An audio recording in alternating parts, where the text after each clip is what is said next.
الحمدللہ رب العالمین والصلاة والسلام علی خاتم النبیین اما بعد فاعوذ باللہ من الشیطان الرجیم بسم اللہ الرحمن الرحیم۔ پڑھیے الصلاة والسلام علیک یا رسول اللہ وعلی آلک واصحابک یا حبیب اللہ۔ الصلاة والسلام علیک یا نبی اللہ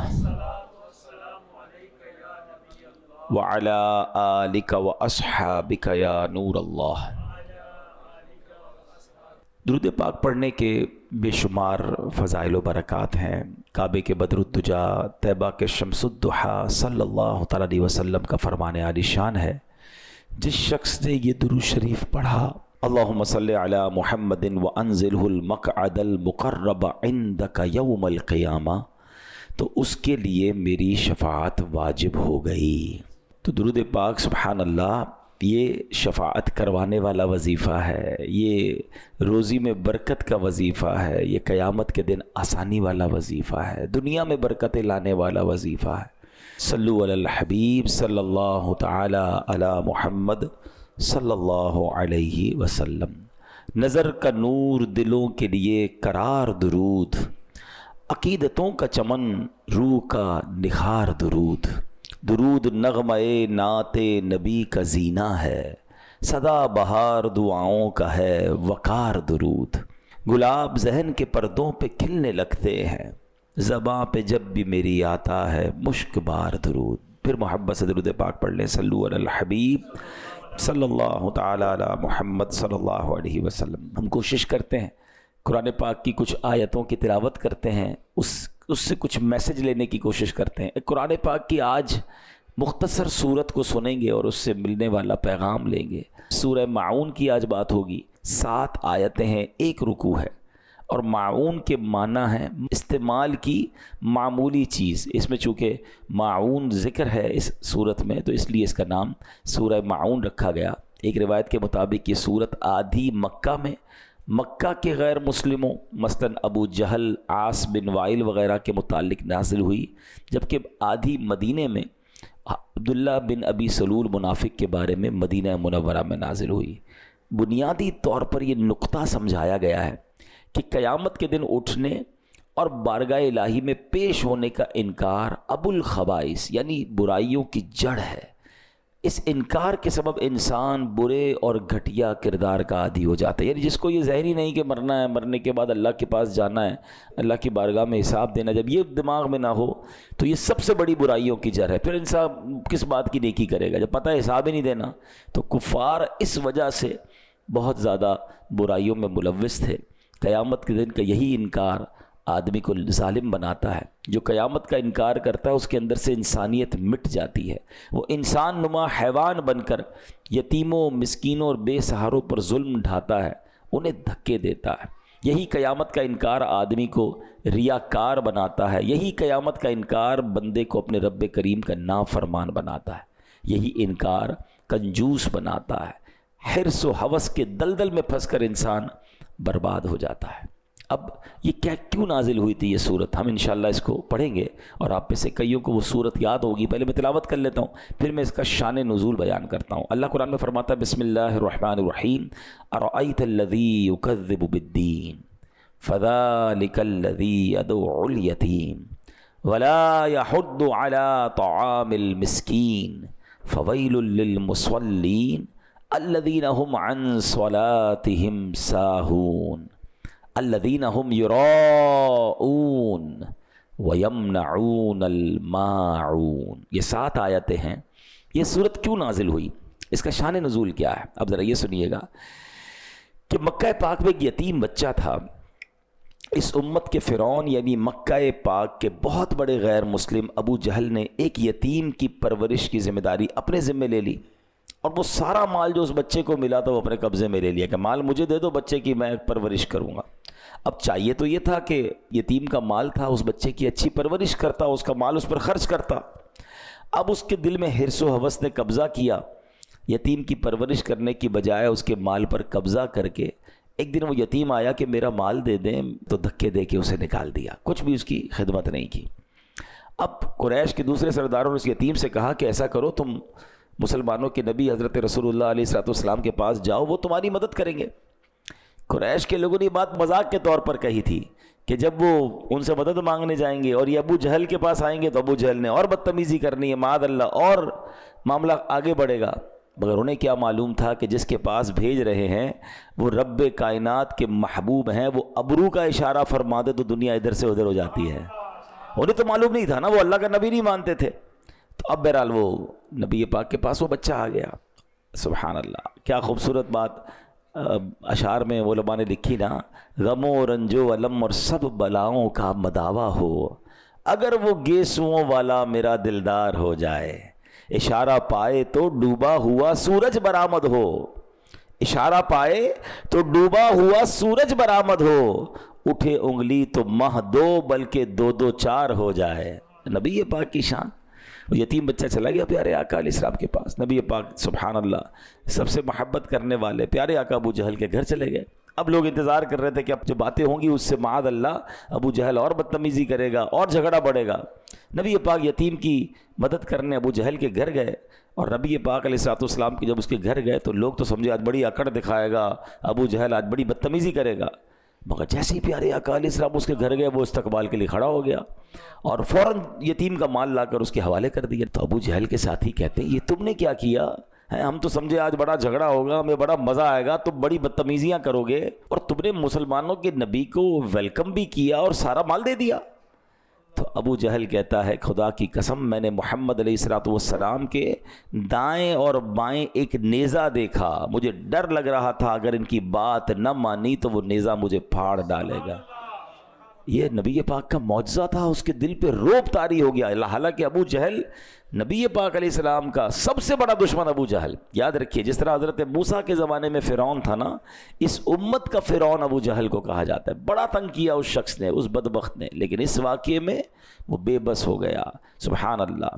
تو اب ابو جہل اور اس یتیم بچے کا جب یہ واقعہ ہوا نا تو سورہ ماعون کی پہلی چند آیات نازل ہوئی۔ اللہ فرماتا ہے بسم اللہ الرحمن الرحیم، ارأیت الذی یکذب بالدین فذلک الذی یدعو الیتیم ولا یحض علی طعام المسکین۔ کیا معنی ہے اس کا؟ کیا تم نے اس شخص کو دیکھا جو دین کو جھٹلاتا ہے، پھر وہ ایسا ہے جو یتیم کو دھکے دیتا ہے اور مسکین کو کھانا دینے کی ترغیب نہیں دیتا۔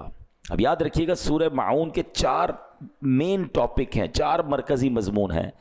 بخل یعنی کنجوسی، نمبر 2 نمازوں میں سستی اور لاپرواہی، نمبر 3 ریاکاری دکھلاوا، اور نمبر 4 دوسروں کی خیر خواہی نہ کرنا۔ ابھی جو بخل ہے نا، کنجوسی، یہ بہت شدید عیب ہے، اور یہ یاد رکھیے گا یہ غیر مسلموں کا انداز تھا، جو دین کا انکار کرتے تھے، مرنے کے بعد اٹھنے کا انکار کرتے تھے، ان کی عادت تھی۔ کیا فرمایا؟ یدعو الیتیم ولا یحض علی طعام المسکین، یتیم کو دھکے دیتا ہے اور مسکین کو کھانا دینے کی ترغیب نہیں دیتا۔ یعنی دین کو جھٹلانے والے شخص کا اخلاق کا حال یہ ہے کہ وہ یتیم کو دھکے دیتا ہے اور اپنے گھر والوں اور دیگر مالداروں کو اس بات کی ترغیب نہیں دیتا کہ مسکین کو کھانا کھلائے۔ کتنا گھٹیا درجہ ہے یہ کنجوسی کا۔ کوئی کتنا ہی کنجوس کیوں نہ ہو، روتے بلکتے یتیم اور بے سہارا بچے کو دیکھ کر تو بندے کو ترس آ جاتا ہے، زیادہ نہیں تو 1 آدھ وقت کا کھانا ہی اسے کھلا دیتا ہے۔ مگر انسان کے دل پر جب لالچ غالب ہو جائے، جب بدبختی غالب ہو جائے، تو پھر وہ یتیموں کا مال کھاتا ہے، اس کو روتے ہوئے یتیم بچے کا خیال بھی نہیں آتا۔ اے میرے پیارے اسلامی بھائیوں، یہ تو ابو جہل کا کام تھا نا، مگر سچ بتائیے کہ آج ہمارے معاشرے میں یہ نہیں ہو رہا؟ کیا یہ واقعات سننے کو نہیں ملتے کہ اپنے رشتہ دار، نارملی یتیم کا مال کون کھاتا ہے؟ بھی رشتہ دار ہی تو کھا جاتے ہیں، یا کوئی والد کا دوست ہوتا ہے کہ آپ فکر ہی نہ کریں، بچے کو میں نے سنبھالنا ہے، میں نے پالنا ہے، اس کا مال مجھے دے دو، ورثہ مجھے دے دو، اب میں ٹھیک کر دوں گا۔ بھائی کھا جاتے ہیں، رشتہ دار کھا جاتے ہیں یتیم کا مال۔ آپ سوچیں اس سورت کو 100 بار پڑھا ہوگا، اور اللہ کفار کی عادتیں بیان فرما رہا ہے قرآن میں کہ یہ اتنے گھٹیا لوگ ہیں کہ یتیم کا مال کھا جاتے ہیں، مسکین کو کھانا نہیں کھلاتے۔ مگر آج کلمہ پڑھنے والا ورثے کا مال کھا جاتا ہے، بہنوں کا ورثہ لوگ کھا رہے، یتیم کا مال کھا رہے، کدھر جواب دیں گے؟ اے میرے پیارے اسلامی بھائیوں، یہاں تک علماء فرماتے ہیں کہ اگر کسی والد کا انتقال ہو، اب دیکھیے کتنی احتیاط ہے، اور اس کا ورثہ ظاہر ہے اب تو پیسے بچوں کے ہو گئے، گھر والوں کے ہو گئے، اس میں کوئی ایک نابالغ بچہ ہے، یتیم ہمیشہ نابالغ ہوتا ہے، یہ بھی یاد رکھیے گا۔ آپ کو 40 سال کا بوڑھا کہے میں یتیم ہوں، میں میرے ماں باپ انتقال کر گئے، تو پھر تو ہم تقریباً جتنے بڑی عمر کے لوگ ہیں سبھی یتیم ہیں، ہم میں سے کئیوں کے والدین چلے گئے ہیں۔ تو یتیم جب تک نابالغ ہوتا ہے وہ یتیم ہوتا ہے، یاد رکھیے گا۔ اب مثال کے طور پہ کسی کے والد کا انتقال ہوا اور اس کے بچوں میں سے کوئی ایک بچہ بھی نابالغ ہے، تو اب پیسے تو سب کے ہو گئے جو بھی انتقال ہوا اس کے، تو اب اس کے بچے ہوئے پیسوں میں سے اسی والد کے لیے یا والدہ کے لیے ایصال ثواب کا اجتماع نہیں کر سکتے، قرآن خوانی اور تیجا وغیرہ لنگر وغیرہ پہ جو خرچ ہوگا وہ نہیں کر سکتے، کیونکہ اب اس میں ایک یتیم کا مال بھی شامل ہو گیا ہے۔ تو احتیاط یہ ہے کہ پہلے سب کا مال الگ کر دیا جائے، اب جو بالغ ہے وہ کہے کہ میرے مال سے آپ جناب یہ نیکی کا کام کریں تو پھر کر سکتے ہیں۔ یعنی ایصال ثواب کے معاملے میں بھی یہ احتیاط کرنی ہوگی کہ یتیم کا چونکہ نابالغ ہے وہ اجازت دے نہیں سکتا، تو آپ اس کے مال سے خرچ نہیں کر سکتے۔ بالکل ایک احتیاط علماء یہ بھی بیان کرتے ہیں کہ آپ یتیم کو یا نابالغ کو تحفہ دے سکتے ہیں، مگر اس سے تحفہ لے نہیں سکتے، کیونکہ اس کا مال اس کو خرچ کرنے کی اس طرح اجازت نہیں ہے، اس کی پوری تفصیل ہے، ٹھیک ہے نا۔ تو یہ احتیاط بہت ضروری ہے، لیکن آج کسی کو فکر ہی نہیں ہے۔ حالانکہ قرآن یتیم کے مال کی احتیاط کیسے بیان کرتا ہے۔ اللہ فرماتا ہے بے شک وہ لوگ جو ظلم کرتے ہوئے یتیموں کا مال کھاتے ہیں اور وہ اپنے پیٹ میں بالکل آگ بھرتے ہیں، اور ان قریب یہ لوگ بھڑکتی ہوئی آگ میں جائیں گے۔ یتیم کا مال یہ آگ بھرنا ہے، خدارا یتیموں کے ساتھ اچھا کریے۔ حدیث پاک میں آتا ہے کہ یتیم کا مال ظلمن کھانے والے قیامت میں اس طرح اٹھیں گے کہ ان کے منہ، کان اور ناک سے دھواں اٹھتا ہوگا، جس سے وہ پہچانے جائیں گے کہ یتیموں کا مال ناحق کھانے والے ہیں۔ خاندان میں چیک کیجئے، مجھے جو سن رہے ہیں، اگر کسی رشتہ دار کے کسی بچے کا، خاندان کے کسی بچے کا، اس یتیم کا آپ پر حق باقی ہے، خدا کے واسطے پورا اچھے طریقے سے ادا کر دیں، ادھر بھی مارے جائیں گے ادھر بھی مارے جائیں گے۔ اور سبحان اللہ، یتیم کی کفالت کتنی بڑی نیکی ہے۔ پیارے آقا علیہ الصلوۃ والسلام فرماتے ہیں بہترین گھر وہ ہے جس میں یتیم ہو اور اس کے ساتھ اچھا سلوک کیا جاتا ہو، اور فرمایا مسلمانوں میں بدترین گھر وہ ہے کہ جس میں یتیم کے ساتھ برا سلوک کیا جاتا ہو۔ اور سبحان اللہ، نبی پاک فرماتے ہیں جو شخص یتیم کے سر پر محض اللہ کی رضا کے لیے ہاتھ پھیرے تو جتنے بالوں پر اس کا ہاتھ گزرا ہر بال کے بدلے اس کے لیے نیکیاں ہیں، یعنی ہاتھ پھیرنے پر ہر بال پر نیکیاں ہیں۔ اور فرمایا جو شخص یتیم لڑکی یا یتیم لڑکے پر احسان کرے میں اور وہ جنت میں اس طرح ہوں گے، اپنی انگلیاں ملا کر فرمایا، یعنی آقا کے ساتھ جنت میں جانا ہے تو یتیموں کے ساتھ اچھا سلوک کرنا ہے، اور اللہ نہ کرے جہنم کی آگ کھانی ہے تو جو برا سلوک کر رہے ہیں وہ تیار ہو جائیں۔ کیسے؟ یہ تو بہت بڑی نیکی ہے۔ بلکہ اب یہ بھی میں آپ کو مشورہ دوں گا، آپ میں سے بہت سارے ایسے ہوں گے جو کہیں گے یار ہمارے خاندان میں تو کوئی یتیم نہیں، اچھی بات ہے، تو پھر یہ ثواب کیسے ملے گا؟ تو ثواب یوں ملے گا آپ کسی اور خاندان کے یتیم بچے کا خیال کر لیں، ہے رشتہ داروں میں ہوتا ہے، غریب بہت سارے لوگ ہیں، تو آپ ڈھونڈیں نا، کوئی ایسی فیملی ڈھونڈیں گے جس میں کوئی یتیم ہو، آپ اس کی کفالت کر لیں، کیونکہ جنت میں نبی پاک فرما رہے ہیں اس طرح ہوں گے۔ آپ کو خوشخبری بھی دے دیتا ہوں، الحمدللہ دعوت اسلامی شہر کراچی میں اللہ کی رحمت سے اسٹیٹ آف آرٹ یتیم خانہ بنا رہی ہے، اور انشاءاللہ ان قریب اس کا افتتاح ہونے والا ہے۔ جب وہ انشاءاللہ آن ہو جائے گا ہم آپ کو بتائیں گے کہ آپ بھی یتیموں کی کفالت کر سکیں گے۔ یہ وہ نیکی ہے جو کرنی چاہیے، اور کبھی کسی جو مسکین اور یتیم ہے اس کے ساتھ برا سلوک نہ کرے۔ یہ ابو جہل کا انداز، اور ہم خود قرآن میں پڑھ رہے ہیں، بار بار سورہ معون پڑھتے ہیں کہ لعنت کی گئی جن لوگوں پر، ہم ان کا ذکر پڑھ بھی رہے ہیں، اور معاذ اللہ اگر وہ عمل ہمارے درمیان ہے تو یہ کتنی بری بات ہے۔ اچھا، یہاں جو ہاتھ پھیرنے والی بات ہوئی اس کی بڑی پیاری تفصیل مفتی احمد یار خان نعیمی فرماتے ہیں کہ جو شخص اپنے عزیز یا اجنبی یتیم کے سر پر محبت و شفقت کا ہاتھ پھیرے، اور یہ محبت صرف اللہ اور رسول کی رضا کے لیے ہو، تو ہر بال کے بدلے اسے نیکی ملے گی۔ یہ ثواب تو خالی ہاتھ پھیرنے پر ہے، جو مال خرچ کرے، اس کی خدمت کرے، اس کی تعلیم کا انتظام کرے، تو سوچے پھر اجر کتنا ہوگا۔ سبحان اللہ، سبحان اللہ۔ بلکہ ایک اور اس میں بڑی پیاری بات ہے کہ اگر کسی کو دل نرم نہ ہوتا ہو نا، بعض لوگ کہتے ہیں رونا نہیں آتا، دل میں سختی بڑی ہے۔ ایک بار ایک شخص نے نبی پاک کی بارگاہ میں دل کی سختی کی شکایت کی، تو پیارے آقا نے فرمایا کیا تو چاہتا ہے کہ تیرا دل نرم ہو جائے، تیری حاجتیں پوری ہوں؟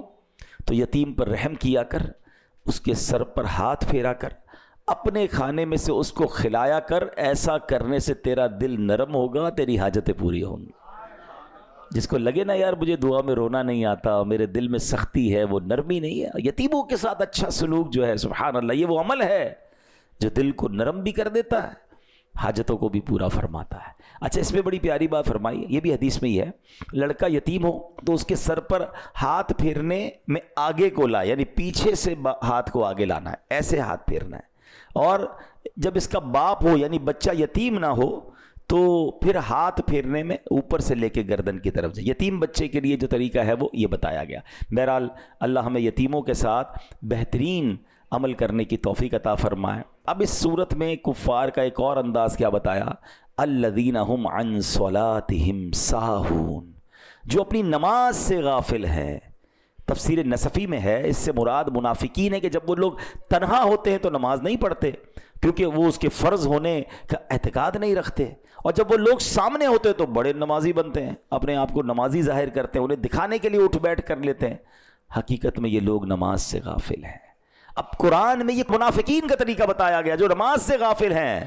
الذین هم عن صلاتهم ساہون، جو اپنی نماز سے غافل ہیں.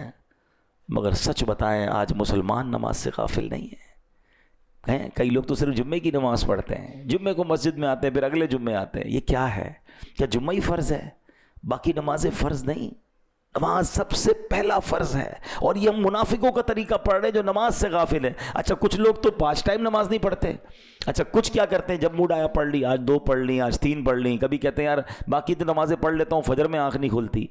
یہ کتنی بڑی غفلت ہے کہ آپ کہہ رہے ہیں کہ ہماری فجر میں آنکھ نہیں کھلتی. انہی سے میرا ایک سوال ہے، کبھی صبح 7 بجے آپ کی فلائٹ ہو تو آنکھ نہیں کھلتی؟ آپ کہتے ہیں نہیں پھر تو 4 بجے ایئرپورٹ پہنچ جاتا ہوں، 2 الارم بھی رکھتا ہوں، گھر والوں کو بھی کہتا ہوں. کبھی صبح ٹرین ہو آپ کی وہ کبھی چھوٹتی ہے، کبھی آپ کی آفس کی کوئی اہم میٹنگ ہو مارننگ میں وہ چھوٹتی ہے.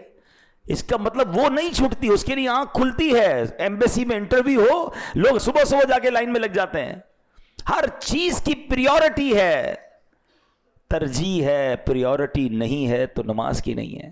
کیسے بندہ کہتا ہے میری نماز میں آنکھ نہیں کھلتی؟ اس کا مطلب نماز کی اہمیت نہیں ہے آپ کے نزدیک. باقی دنیا کے کام کے لیے سب کی آنکھ کھلتی ہے. صبح رات کو کبھی جائے، رات کو 3-4 بجے ایئرپورٹ پہ رش لگا ہوا ہے، کیا سب کی آنکھ کیسے کھل گئی؟ مسجد میں کیوں رش نہیں لگا ہوا؟ کیونکہ وہ فلائٹ ہے یار، مس ہو جائے گی تو نقصان ہو جائے گا، خرچہ ہو جائے گا، فلاں پرابلم ہو جائے گا. اٹ مینز آپ کے نزدیک وہ فلائٹ، وہ ٹکٹ ضائع ہونا وہ زیادہ اہمیت ہے. اللہ کی قسم کروڑوں روپے ایک طرف ہے، ایک نماز قضا ہونا کا گناہ جو اور اس کا عذاب و نقصان ایک طرف ہے. مگر وہ احساس تو ہو. کتنی بڑی بد نصیبی ہے کہ روزانہ صبح الارم رکھتے ہیں لوگ اسکول کا، بچے کی اسکول کا الارم ماں رکھے گی، باپ اپنے آفس کا الارم رکھے گا، نہیں رکھے گا تو فجر کا الارم نہیں رکھے گا. وہ کیسی صبح ہے کہ صبح ہوئی، اسٹارٹ آف دا ڈے میں اللہ کو ناراض کر کے اٹھ رہا ہوں. یعنی جس کا ابتدا ہی دن کی رب کو ناراض کر کے اٹھنے کی ہے تو اس کا دن کیسا گزرے گا، اس سے رب کیسے راضی ہوگا. اور یہ تو میں صرف فجر کی بات کر رہا ہوں، لوگوں کی تو ظہر بھی قضا ہو رہی ہے، عصر بھی قضا ہو رہی ہے، مغرب عشاء. کیا کریں، کاروبار میں بیزی، کیا کریں دوستوں میں بیزی، فیملی میں بیزی. کمال ہے یار، پورے دن میں 5 نمازوں میں ٹائم کتنا لگتا ہے. اور اگر اس کی برکتوں پہ میں بات کروں نا، معراج کی رات کا تحفہ نماز ہے. نماز مومن کی معراج ہے. اللہ اکبر، میرے آقا نے معراج کی رات رب کا دیدار کیا، اور جو 5 وقت کا نمازی ہوگا انشاءاللہ اسے قیامت کے دن اللہ کا دیدار کرایا جائے. ہمارا دل نہیں چاہتا رب کو دیکھنے کا؟ پڑھے نا نماز کیسے قضا ہو جاتی ہے. اللہ اکبر. آپ ذرا غور کریں، جو 5 وقت کا نمازی ہوتا ہے نا، وہ اکثر وقت وضو میں گزارتا ہے. ایک نماز کی تیاری کر رہا ہے، دوسری نماز کی تیاری کر رہا ہے، ایک نماز سے باہر آ رہا ہے، دوسری نماز میں. یعنی اگر آپ سوچیں کہ 5 وقت کے نمازی کا اگر انتقال ہوگا نا، کبھی نہ کبھی تو ہوگا، ہم سب کا ہوگا، تو بہت بڑا چانس یہ ہے کہ یا تو مسجد میں انتقال ہوگا، یا سجدے میں انتقال ہوگا، یا وضو میں انتقال ہوگا. یعنی کسی اچھے کام میں ہی اس کا انتقال کا چانس ہے. اور جو پورے دن میں نمازیں نہیں پڑھ رہا، سوچیں ہر وقت ایک نماز سے دوسری نماز قضا کرنے کے درمیان اس کا انتقال ہوگا. نہ کریں ایسا. گل پلازا میں واقعہ ہوا، اس سے کیا پتا چلا کہ کیا اہمیت ہے زندگی کی یار. ہمارے مال، ہمارے دولت کی حیثیت کیا ہے. رات کروڑ پتی بندے سوئے تھے، صبح اٹھے تو کچھ نہ بچا. کس بات پر اتراتا ہے انسان، کس بات پر کرو فر ہے کہ میرا جاہو جلال، میرا مکان، میری فیکٹری، میرا سب کچھ. اللہ چاہے تو سب منٹوں میں ختم ہو سکتا ہے. زکوٰۃ دینے والے زکوٰۃ لینے والے بن چکے. میں اس سے عبرت کا پہلو آپ کو بتا رہا ہوں کہ یہ میری اور آپ کی اوقات ہے، پھر بھی نماز نہیں پڑھتے. ہم کیوں سوچتے ہیں ان کے ساتھ ہوا میرے ساتھ نہیں ہو سکتا، میں نہیں مر سکتا؟ کیا میں نے اور آپ نے اپنے سے کم عمر لوگوں کے جنازے نہیں پڑھے؟ جب مجھ سے چھوٹی عمر کا مر سکتا ہے تو میں بھی مر سکتا ہوں بھائی، مجھے بھی مرنا ہے۔ اللہ سے دعا کرتے ہیں، اے اللہ میں جلنے والی، کٹنے والی، پھٹنے والی، ڈوبنے والی موت سے بچائی رکھنا۔ اے اللہ عافیت والی، خیر والی، نمازوں والی، بستر والی نہیں بلکہ زندگی کی آخری نماز کھڑے ہو کر ہمیں مسجد نبوی میں ادا کرنے کی توفیق عطا فرما، اور ہمیں مدینہ پاک والی اور آقا کی دید والی موت نصیب فرما۔ لیکن بھائی اینڈ آف دا ڈے مرنا تو ہے نا، قبر میں تو جانا ہے نا۔ کیسے نماز کے بغیر زندگی گزار رہے ہیں؟ کیسے جواب دیں گے؟ قرآن کہہ رہا ہے یہ منافقوں کا طریقہ ہے، الذین هم عن صلاتهم ساہون، جو لوگ اپنی نماز سے غافل ہیں۔ ہم کیسے غافل ہو سکتے؟ پلیز نماز پڑھیں، نماز کی سستی ختم کریں، نیت کریں کہ آج کے بعد ہماری کوئی نماز قضا نہیں ہوگی۔ آگے کیا فرمایا؟ الذین هم یراؤون، وہ جو دکھاوا کرتے ہیں، یعنی منافقین فرائض کی ادائیگی اللہ پاک کی رضا حاصل کرنے کے لیے نہیں بلکہ لوگوں کو دکھانے کے لیے کرتے تھے۔ آج بھی یہ وبا عام ہے، نیکی کرنی ہے لوگوں کو دکھانا ہے، نیکی کر پہلے کہتے تھے دریا میں ڈال، اب نیکی کر فیس بک پہ ڈال، سوشل میڈیا پہ ڈال، لوگوں کو بتانا ہے۔ ریاکاری کی تعریف ہی یہ ہے کہ اللہ کی رضا کے علاوہ کسی اور ارادے سے عبادت کرنا، یہ ریاکاری۔ لوگ مجھے نمازی کہیں، لوگ مجھے حاجی کہیں، لوگ مجھے سخی کہیں، میری واہ واہ ہو جائے، اس کا مطلب you are not making worship because of اللہ سبحانہ و تعالی۔ آپ اللہ کے لیے نہیں کر رہے، آپ لوگوں کے لیے کر رہے۔ خود اپنے دل سے پوچھیں، نیکی کر کے کیوں جی چاہتا ہے کہ لوگوں کو میں بتاؤں، میں ذرا ڈالوں سوشل میڈیا پہ، پھر دیکھوں کتنے لائکس آئے، کتنے سبحان اللہ، کتنے زبائی۔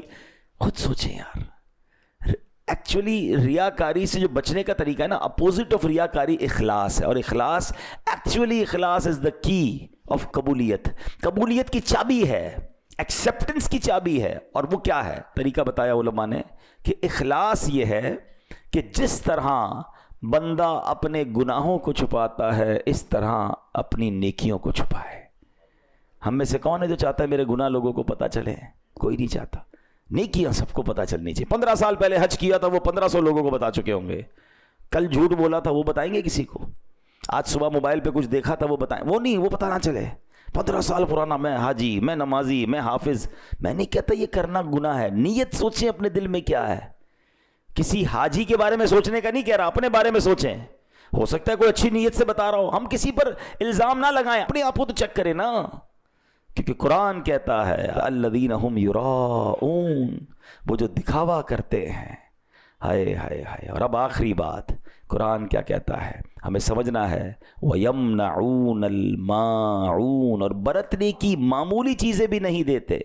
معاون کا مطلب ہے معمولی استعمال کی چیزیں، مطلب یہ کہ منافقین اتنے کنجوس، بے حس اور بے پرواہ ہیں کہ اگر کوئی ان سے عام استعمال کی معمولی سی چیز بھی مانگ لے تو یہ دینے سے انکار کر دیتے ہیں۔ علماء کرام فرماتے ہیں مستحب یہ ہے آدمی اپنے گھر میں ایسی چیز اپنی حاجت سے زیادہ رکھے جن کی ہمسایوں کو ضرورت ہوتی ہے کہ انہیں ادھار دیا کرے۔ حدیث پاک میں آتا ہے، حضرت عائشہ صدیقہ فرماتی ہیں میں نے عرض کیا یا رسول اللہ علیہ السلام کون سی چیز جس کا منع کرنا حلال نہیں ہے، یعنی کوئی مانگے تو منع نہیں کرنی چاہیے، فوراً دینی چاہیے؟ تو فرمایا پانی، نمک اور آگ۔ اور اس کی وجہ کیا فرمائی؟ کہتے حضور پانی کا حکم، تو پانی تو سمجھ آ گیا کہ کوئی بھی مانگے اسے پلا دے، آگ اور نمک سے کیا مراد ہے؟ حکم کیوں ہے؟ فرمایا جس نے کسی کو آگ دی گویا اس نے اس آگ سے پکا ہوا سارا کھانا خیرات کر دیا۔ پہلے زمانے میں لکڑی وغیرہ دیتے تھے لوگ، آگ لگاتے تھے، یعنی اس کے چولہے کا اگر آپ نے انتظام کر دیا، اس چولہے پہ جتنا کھانا بنا سب آپ نے خیرات کیا۔ فرمایا جس نے کسی کو نمک دیا اس نے گویا وہ سارا کھانا خیرات کیا جس کھانے میں نمک کی وجہ سے لذت آئی ہے۔ ہائے ہائے ہائے۔ اور صرف پانی پلانے کی فضیلت کیا ہے؟ فرمایا جس نے کسی مسلمان کو ایک گھونٹ پانی وہاں پلایا جب پانی عام ملتا ہے، نارمل پانی ملتا ہے، تو اسے غلام آزاد کرنے کا ثواب ہے۔ اور جس نے کسی مسلمان کو وہاں ایک گھونٹ پلایا جہاں پانی نہ ملتا ہو تو اس نے گویا اسے زندگی بخشی۔ نارمل پانی پلانے کا ثواب اتنا ہے، اور جہاں پانی نہیں وہاں پلانا۔